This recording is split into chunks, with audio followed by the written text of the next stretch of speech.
We grow when we give. We grow when we give. We grow when we give. Nosotros crecemos cuando damos. We grow when we give. Давайте и дастся вам. 与えるとき成長する. We grow when we give. Welcome to R.O.G, Return on Generosity. I'm your host, Shannon Cassidy. This podcast celebrates generosity at work, not financial giving valuable time, mutual respect, alternative perspectives, and genuine collaboration. Our special guest today is Mike Atkinson, the Managing Director of Grid Automation in North America for Hitachi Energy. Mike joined Hitachi Energy in 2018 and has more than 30 years of sales, operations, and management experience across multiple industries with a focus on the electric utility industry. Mike has extensive experience in all aspects of grid automation and the issues facing the transmission and distribution networks. He has worked with deregulated electric markets, regulated utilities, and private developers. What I appreciate most about you, Mike, is your approachability. You're an extremely intelligent and experienced leader, and you remain relatable, humorous, and personable. Welcome to R.O.G, Mike. Thank you very much. Appreciate the opportunity to be on. And somehow you made the industry sound exciting and me feel really old. Oh, no, that was not my intention at all. Thank you so much for making time to be with us. I think it'd be interesting to get a little bit of your background, like where you were raised, a little bit about your family. Yeah, it's a varied, eclectic background. As a child, I was born actually out west in Colorado. Dad was finishing up his degree. He moved east, so moved to Maryland. He was working. He had a math degree. He was a Russian language translator from the Army. So with math and Russian back in the day, he was snapped up by the National Security Agency, which was interesting, but we never got to learn anything about it. But it did lead to us moving to England for 4 years growing up. So from about the ages 4 to 8, I was in England and then came back to the U.S., but managed to come back with an English accent, rugby ball, cricket bat, wickets. And I was really having trouble convincing the neighborhood that I was actually an American child. So from there, I have been, school in Virginia, worked in New Jersey, New York, South Carolina, Tennessee, Texas. Those are the 3 states where I had my children. And then Maryland again, Washington State, North Carolina. And now I'm here, actually sitting in Montana. So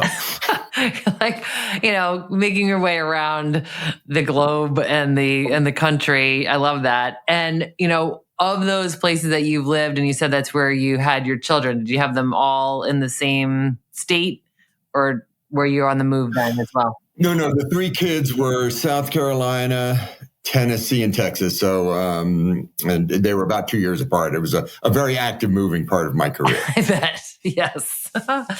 And how about things at Hitachi Energy, like the role that you're in now and what led you to that? Yeah, the role I'm in now is, I love it. It's all the really, well, it's not all of them, but what I think of as all the really interesting and, exciting parts of the electrical infrastructure. We provide the technology and the electronic devices and, battery energy storage systems and microgrids to really help the new energy transition. And it's a great place to be. Being in the electric utility industry has not been exciting for lots of the time. It's been necessary, but ever since the smart grid, ever since renewable energy, electrification, EVs, suddenly what I do actually has made me slightly interesting at a cocktail party. Not real interesting, but at least slightly interesting. So it's a lot of fun. I came to them. I'd been with some of their competition, in other roles with varying portfolios. I most recently I'd been with Alstom, and then GE bought them. I stepped away from that for a little bit, worked on a smaller startup in the energy space, which is interesting. And then, the opportunity came to move to North Carolina for what was ABB at the time, very quickly bought by Hitachi Energy. And working on the grid automation portfolio with all of our software pieces, real-time control systems, digital substations, microgrids. It's fun. It is really fun. What's something about the industry that the average consumer doesn't know, but you think should know?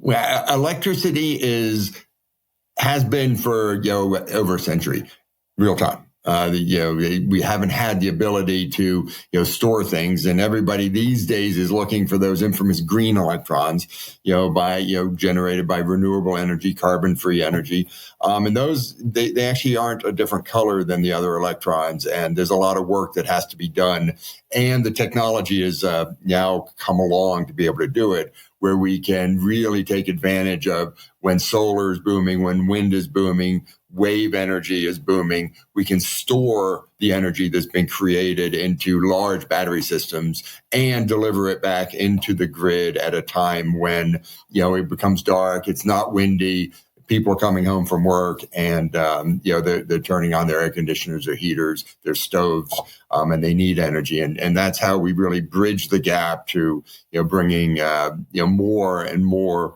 renewable energy sources online, benefiting people, the grid, and hopefully society and the world. That is so interesting. And how long has it been able to be stored in that way? Because you said in the past that was not the case.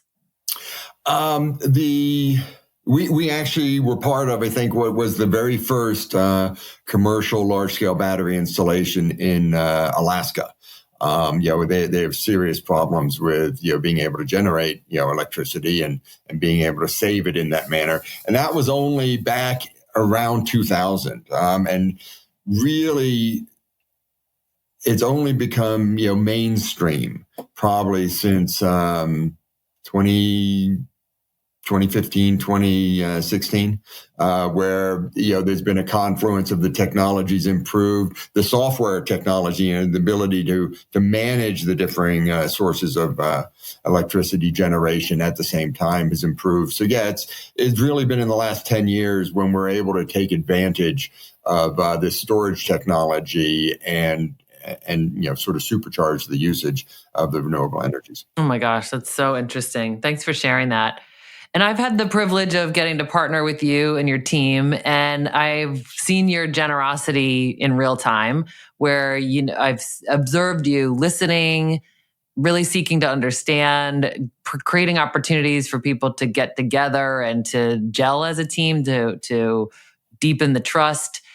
So wanted to get your opinion on why do you do things like that? What is the benefit to you of being what I would describe as a generous leader? You might describe it differently, but just, what are the reasons why you invest in that way? It's effective. I got a role, I think in 2006, moved out to Washington State, and it was a big role. It was a big jump in my career. It was exciting. And it was really the first role that I looked at it when I went into it, and I went, you know what? I know what's wrong, and I know what I can do, and I know what I can fix. I'm not the most skilled person in the room. I'm not the smartest person in the room. And there's really, a little bit of an epiphany where I went, this success isn't about me. It is literally about everybody else. And when I started treating it more overtly and probably more honestly, that way, you see the benefits. It was a company that had lost, a decent amount of money the previous year. You don't often get to come into a situation where things are running great. But wow, they had great people. They had a great business. It was the industry was getting ready to turn, and, we just needed to tweak and catch up on some processes. And, and we really hardly changed anybody at all, but we changed our focus. We changed how we did things and how we treated people. And, set a model for them, and they ran forward, better and faster than I ever could have. And it was, it was a learning experience for me. Yeah. So that reinforced for you that investments like that really have dividends. It didn't sound like that was the reason why you did it, but that was one of the positive benefits. Yeah. I'd never not tried to be, generous at work, and listening to people, but there was, it's certainly a time in my career I was really interested in my success for me. And as I got there, I realized I had gotten to a point that I honestly never dreamed I'd get to. And it was, the success really was about them, and not me. And it was, how do I elevate the people on my team? How do I get them to elevate the people underneath them? How do I celebrate them within the organization so that people see that, well, it's not Mike that's doing all this stuff. It's these other people.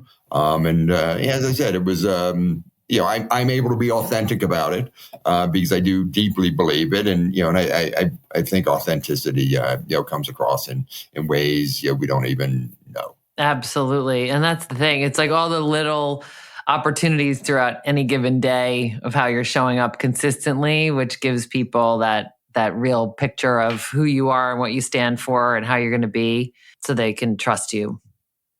Is there a favorite story or an example of a time when you were the recipient of generosity? Yeah.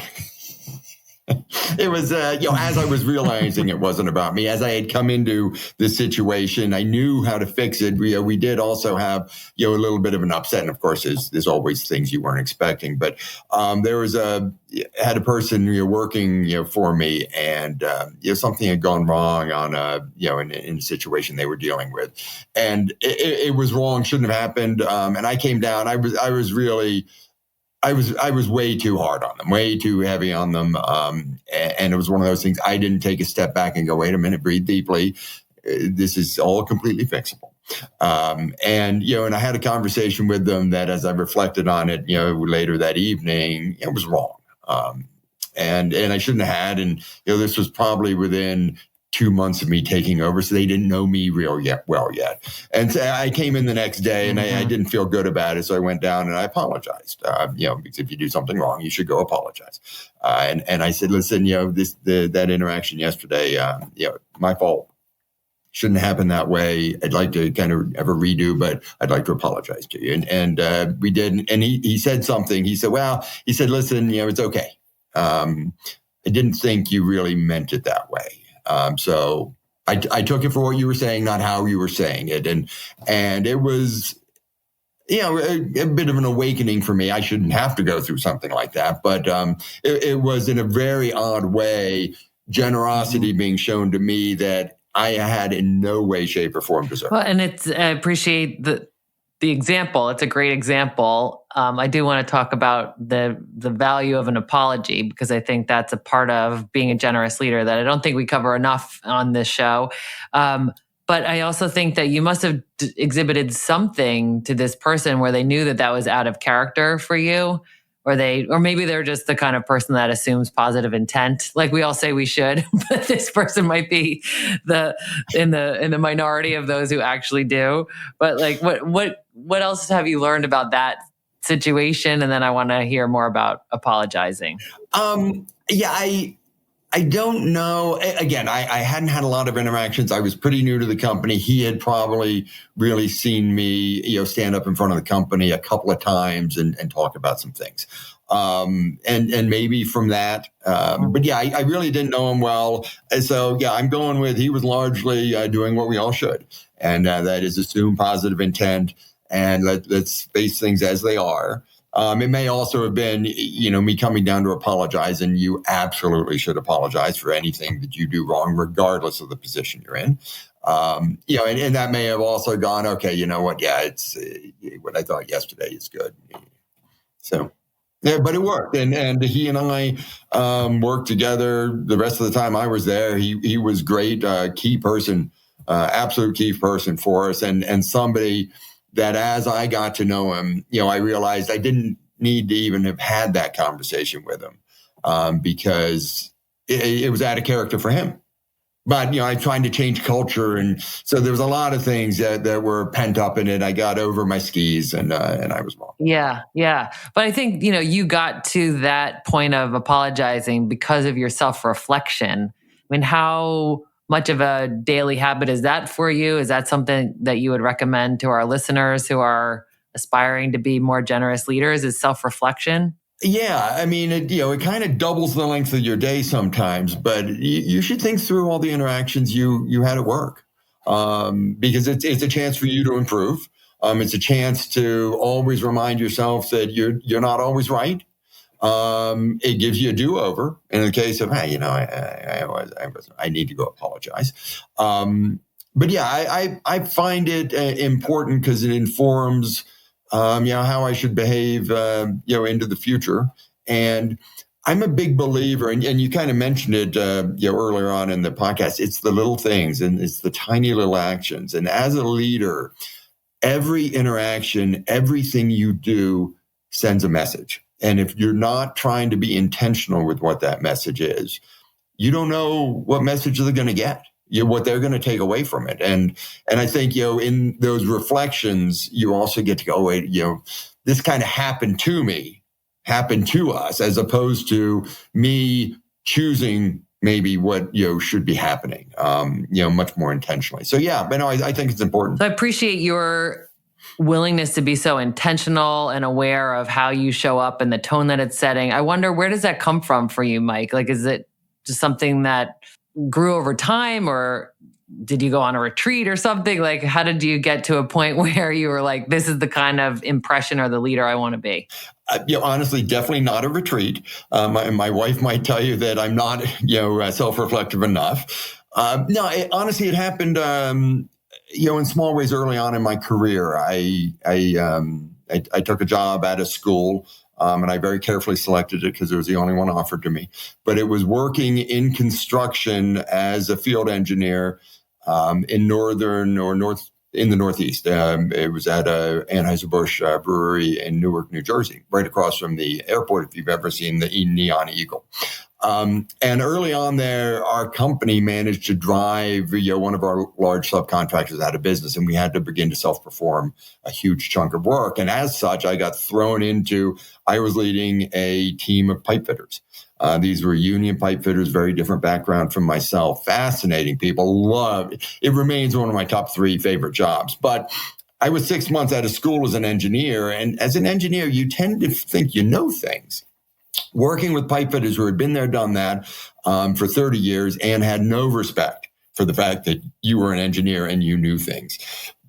And I very quickly had to figure out how to work with them to accomplish, our goals. And that did not include me telling them what they were going to go do and then making them go do it. It was everything about how do you bring people along? How do you give them a say? And through some, I guess, I don't know, there were some painful exercises where I did things very wrong. There, they really learned to accept me. We did a lot of things the way they wanted to do them, and I realized it was about getting a job done. It wasn't about getting a job done my way, and I use those lessons every day. Oh, that's incredible. And then you just talked about how the little things count, and and I can imagine at some point that might feel like a burden where you can't be in a bad mood, or you can't, react to things or be defensive, right? But it sounds like a responsibility that you have learned how to manage. But for those listening who are thinking, oh my gosh, this sounds like a lot to have to always be conscientious about the ways in which people are observing me. I mean, what do you say to those people? Well, first and foremost, I'd say, hey, find out what works for you. This works for me. Mm-hmm. I don't think of it as a burden. I do think that, one of the greatest, prerogatives of being a leader is you get to set a tone and a culture that you want to set. And again, you don't want that culture to set itself. You want to build it up the way you think it should be. So yeah, it really is in many ways an honor and a privilege to get to lead people in organizations and see them succeed. And as such, you ought to be doing everything you can in order to put them, all your people, in a better position, and which will put your business in a better position. And at the end of the day, yes, it will reflect upon you, and it will put you in a better position as well. But that shouldn't be your end goal. And what do you do if you think that the way someone has interpreted what you meant was different than what you meant? Because it sounds to me like you're acknowledging that people read into what you do and they're going to make meaning out of it. So Like, how have you handled it when that hasn't gone as you intended it? And many times it hasn't. You ask the question. You ask the question of the team. You ask the person that you've been talking to or the team that you were talking to. You ask the question of somebody who was leading that team if it wasn't your direct team. A lot of times I will ask, hey, what'd you take away there? How did I do there? Should I have done something different? Was it the right message, the right tone? Because I think all those things matter. But yeah, if you don't ask and you don't invite, that critique or that commentary back in, you're left in your own thoughts. And as enlightened as I like to think I am, my own thoughts are not always right. Yeah, I think that's important. And it's similar to what you were saying before about how sometimes it doubles your day. Like, it's like, these are the things that you had to do or the responsibilities you had. And then with all of this reflection and debriefing and feedback, it could feel like an extra job. But what I'm hearing you say is like, that's your number one job, is like the tone that you're setting. It is. I used to do things with these hands, right? I'd build things. I'd make calculations. I'd create paper. I don't do that anymore. And other people do. And my job is to get them in a position where they can, and they can do it effectively. So yeah, that really is my job, is to just figure out how you set that tone, how you keep moving people and teams and your business forward. And yeah, it's fascinating. I don't want, hopefully this doesn't come across as, man, he thinks it's a burden. I love what I do. I love the ability to have hopefully a positive effect on people and organizations. Oh, no, that shines through in your behavior, and you're very consistent. When you talked about authenticity, and I think authenticity and consistency are siblings, and your interest in what's best for the team and how can I improve? How can we improve? How can I be of service? I think you have a very service leadership style. So what would you say is the benefit of doing that? We talk about return on generosity, and not that we do things so that we can get a return, but the fact is that we do. There's so much value that we get from being generous leaders. I'm just curious to hear your thoughts on, what's the benefit? I think the benefit's twofold. One, there's a benefit to me, right? And the benefit to me, in some ways, I do this for the same reasons I used to coach my kids, mostly in soccer, sometimes basketball. Wasn't good at basketball, but in soccer I was pretty good. And but you get to watch, kids do something at some point in the year that they didn't think they'd be able to do. And, when you're 6, 8, 10 years old and you do something you didn't think you'd be able to do, you just dissolve, right? And you start bouncing around the field and you're screaming, and there is just a point of unbridled joy, and enthusiasm that's infectious, and you get to see that in small ways with people and teams in your organization as well, and I like to see that. So that that's the return to me, and I think the return to the business, because at the end of the day, I'm here to raise up a business. Is you provide a great place to work. You provide results to the corporation that you're working within. That's where they say, okay, listen, you know what? We're going to invest even more in you, and you get to, provide even more of a great place to work. Growing is good. And then, watching the teams model what you believe is that right behavior, model and push down that culture is really remarkably satisfying. Because again, I believe deeply in it, and pushing it down. And honestly, it's not hard. It's not, again, you need to be intentional, but you made a mention of a word early on in your question that I think is underrated. You said consistency. And, in most of my roles, every week I'll make sure that I try to have every person in my organization has a chance to have a direct conversation with me through the year. So, you'll set up lunches for 8, 9, 10 people. You'll invite them in, and you get to learn a little of their story. They get to understand you a little bit better, and you have a direct interaction. But in one of those lunches, I remember somebody asked me, we just had a great year. What do you attribute, our success to? What do you attribute your success to? And I said, well, honestly, my success is your success. And that's a big part of the attribution. I said, but, honestly, the biggest trait that I brought here, and it was early on in the company out in Seattle that I talked about, I said was consistency. And I watched them, as I said, and they almost looked disappointed. Like, really? That's it? Consistency? That was your big secret? But modeling consistency, making decisions in the same way, and, each time you see more decisions are similar than they are different, but having a framework in which you make them, making them the same way, allows your people to go away and go, listen, I could go ask Mike about this, but God, the last 3 times he did this, I'm just going to go do it that way. Yeah, and that begins to really streamline an organization, and they push that down to their people. And now you're making decisions closer to the source as opposed to running too many things, up the flagpole. So consistency is underrated. Absolutely. And makes a lot of sense. And I'm thinking about a way that leaders would practice that is to not make exceptions to the rules and not personalize the approach to the individual, but rather to have like a process or an agreed upon procedure that you would use? Yeah, a framework. There are always going to be exceptions. But as with anything else, you need to sort of reflect upon that and go, the last 3 decisions I made were all exceptions. Is that right? Was there something about each one of those decisions that deserved that exception? Or was I taking an easy way out and we really do need to, get back to, that framework and how we're going to make that decision? Mm-hmm. Yeah, I think that's really helpful because, thinking of you as, an engineer by trade or by training and to think, okay, so, you have that left brain, analytical, logical, use the facts capability.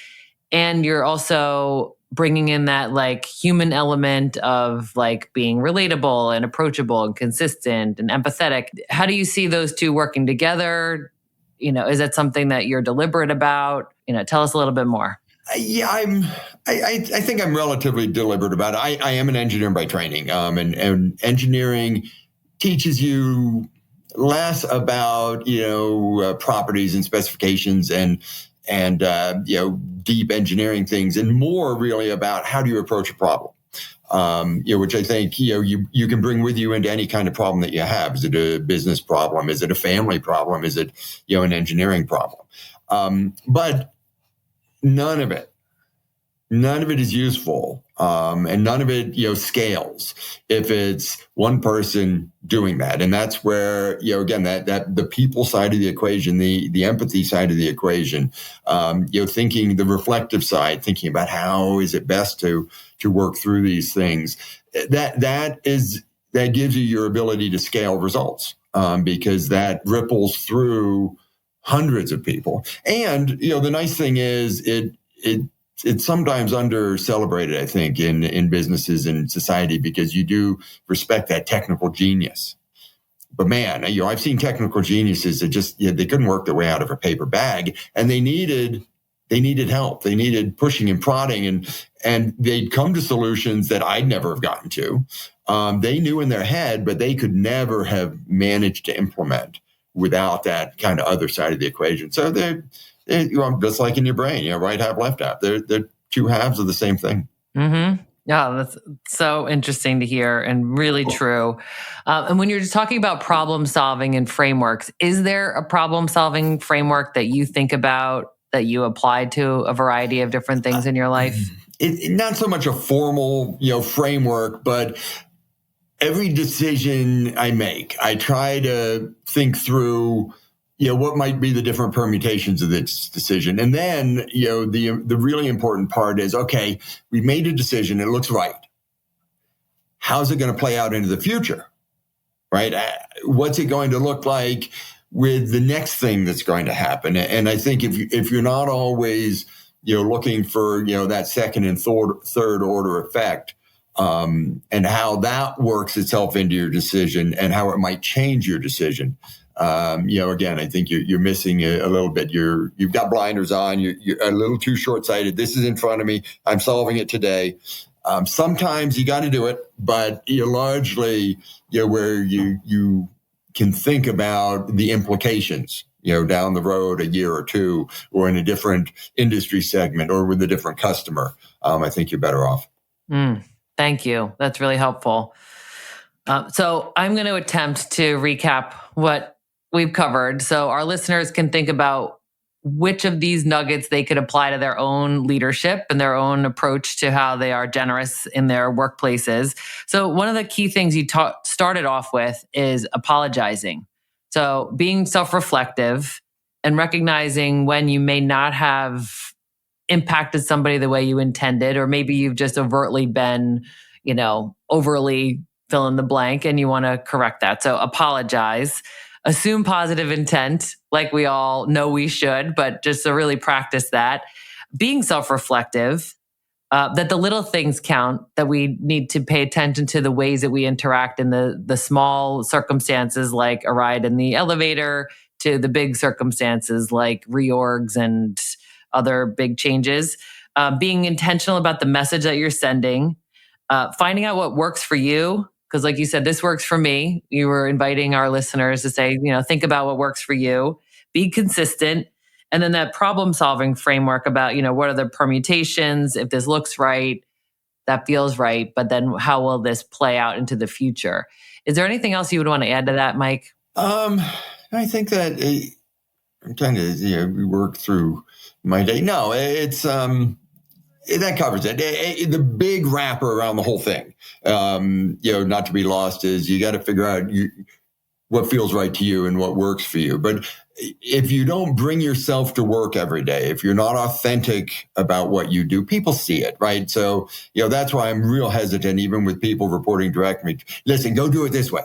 It may not work for them. They have got to think through how it will work for you. And then the last piece, and we touched upon it, but, a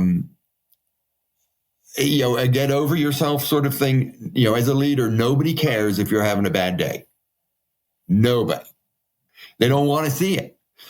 So again, being intentional in how you're showing your moods. And sometimes it's important to show people that maybe there's a bad day going on because, something needs to change. But, largely speaking, it should be a small amount of the time, I think. And again, nobody cares. You're supposed to care about them. They don't need to care about you, right? Yeah, that's so helpful. Well, thank you for modeling that and being that and for sharing your wisdom with us. And, your time is so precious and we appreciate you investing the time with us. Thank you very much for the opportunity. This is the first podcast I've done and it was a very pleasurable event. Thank you. Thanks for listening to R.O.G. Return on Generosity podcast. Please help us grow by subscribing and reviewing us on your favorite podcast player. And for more information, visit bridgebetween.com. We grow when we give. 우리는 나누면서 성숙합니다. We grow when we give. On rayonne quand on donne. We grow when we give.